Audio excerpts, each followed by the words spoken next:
మనం మన ధర్మాన్ని ఆచరించాలి. అయితే మీ అందరికి జడలు వేసుకోవడం వచ్చు కదా, ఎంతమంది వేసుకున్నారు చెప్పండి, వేలతో లెక్క వేయచ్చు. పూజకు వచ్చేటప్పుడు కొంచెం పద్ధతిగా రావాలన్నమాట. పంచమాంగళ్యాలు ఉంటాయి అనమాట ఆడవారికి.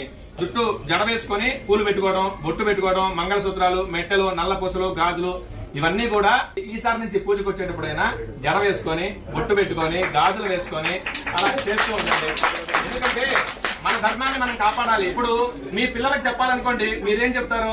ఇప్పుడు చెప్పబోయేది ఏంటంటే, మీ పిల్లలకి ఇప్పటి నుంచే సంస్కృతి సాంప్రదాయాలు నేర్పండి.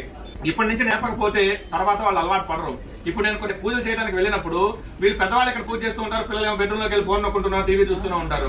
వాడి నుంచి పూజ దగ్గర కూర్చోమంటే కూర్చోడు. చిన్నప్పటి నుంచే ప్రయత్నపూర్వకంగా వాళ్ళతోటి స్తోత్రాలు గాని, శ్లోకాలు గాని, అసలు గుడి అంటే ఏంటి, పూజలు అంటే ఏంటి మనం తెలుసుకొని వాళ్ళకి తెలియజెప్పాలన్నమాట. అలా చేస్తే వాళ్ళు సంస్కారవంతులు అవుతారు. చదువు 30% ఉన్నా మిగతా 70% సంస్కారం ఉండాలి. ఆ